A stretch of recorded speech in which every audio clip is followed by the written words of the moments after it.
My name is Yudith Nieto. I grew up in the community of Manchester and Houston, Texas. I work with Texas Environmental Justice Advocacy Services. Right now, I'm their youth organizer, community organizer, and communications person.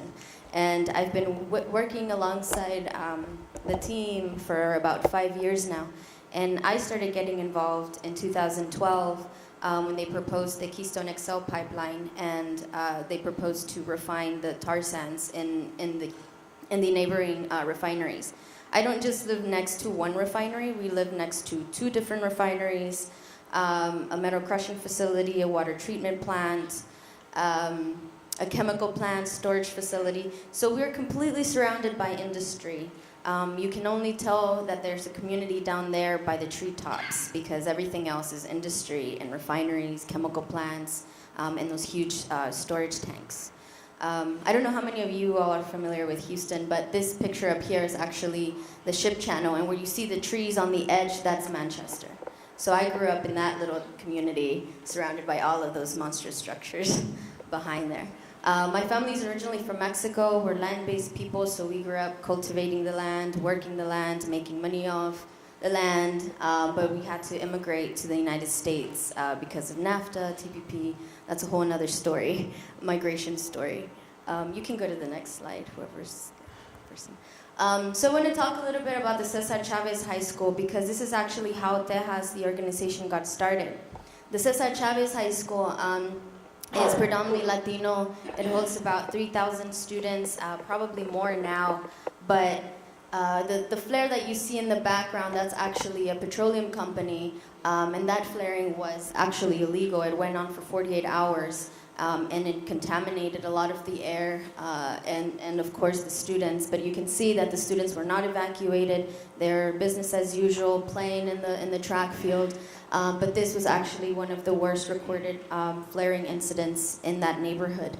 The Cesar Chavez High School actually received its name, Cesar Chavez, because there was a community of folks protesting this high school from being built right next to this refinery.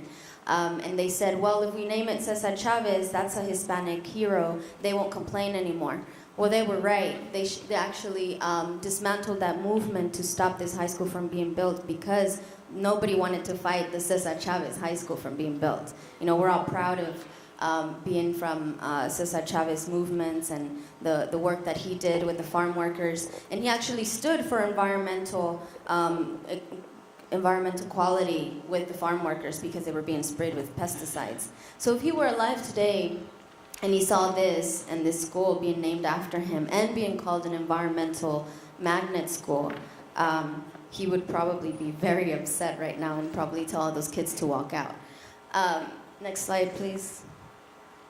So this map is actually a color-coded of who's who and who's where. You can tell Houston's very segregated, so a lot of our communities are actually separated by race. So a lot of the times when we have infrastructure that's coming in, or expansions in refineries, a lot of the times that's going to happen if people of color communities or Hispanic communities, low-income communities, because we're the ones that don't have a voice, we're the ones that won't say anything, the ones that won't complain, and the ones that, you know, really need the jobs in our communities, because that's always what they come into the town hall meetings. They say that they're gonna build this refinery, they're gonna expand this refinery, and we're gonna get all the jobs. Well, I can tell you now, in my community of 500 homes and 500 families, I think at least maybe like 5 families have people who work in the industry right down the street from them. None of us work in the industry.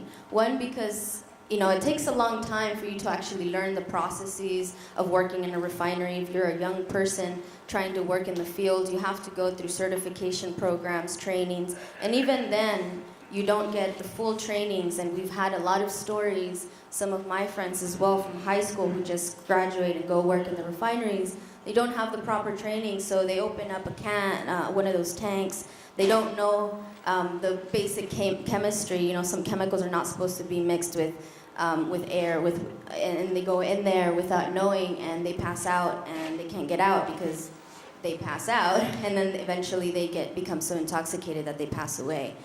So that's been one of the issues that we see in our communities with our young people.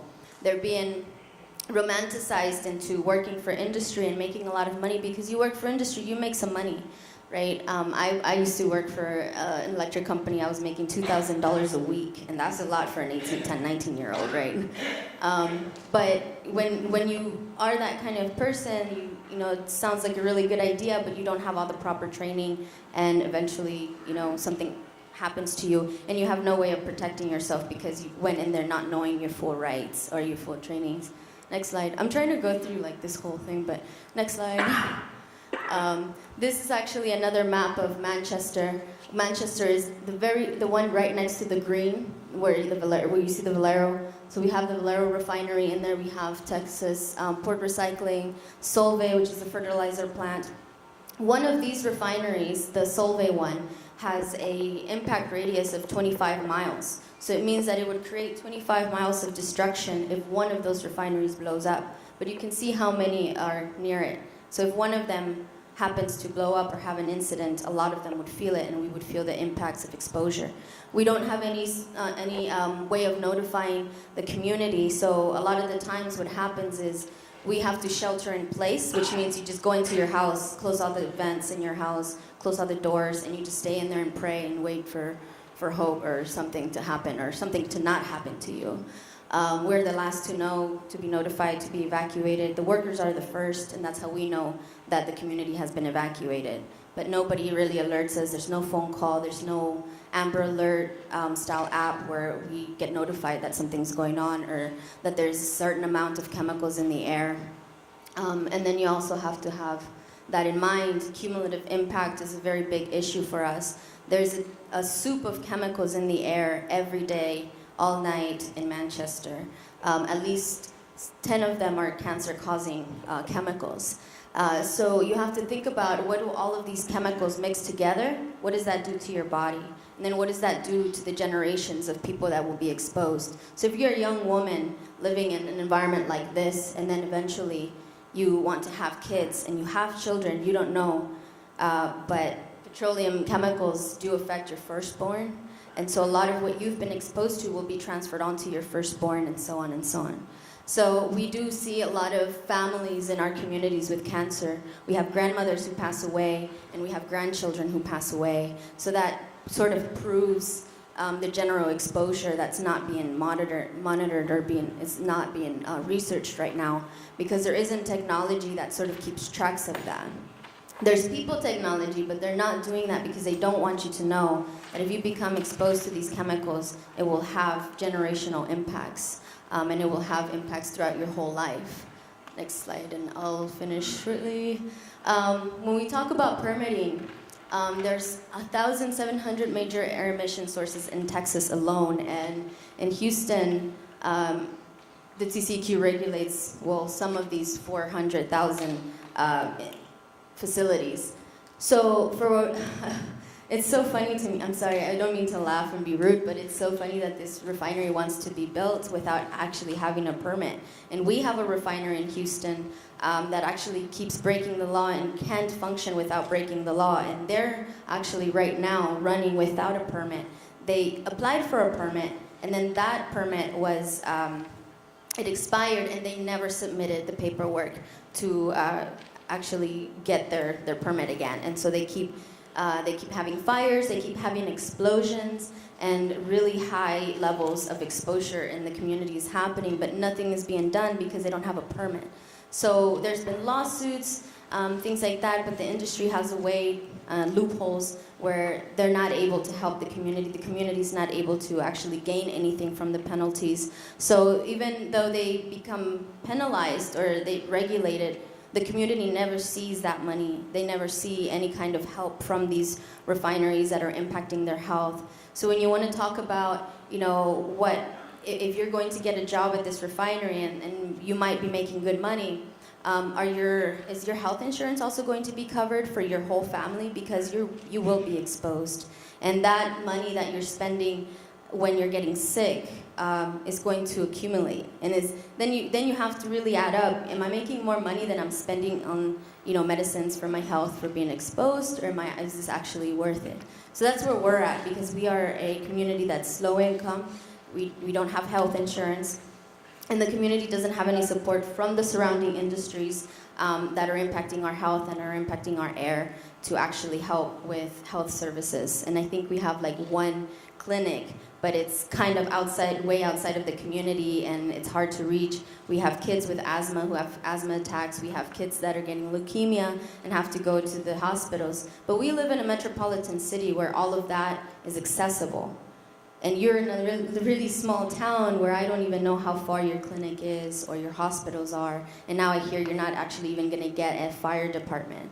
Valero has their own fire department, and even then we don't receive any help from them when there's a fire. Sometimes they don't even go into one of the facilities that's having a fire because the facility didn't call the fire department, and they can't go in there because it's private property. So we just have to sit and watch the fire and hope that we're not being exposed to a harmful chemical, which a lot of the times, we are. But there's no way to prove that unless we get our air monitors out, and we rush to the scene. And usually that's what we do when that happens.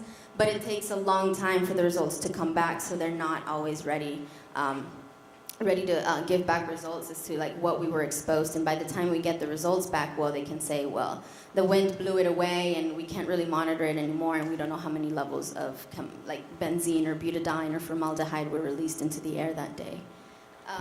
You can skip through the thing.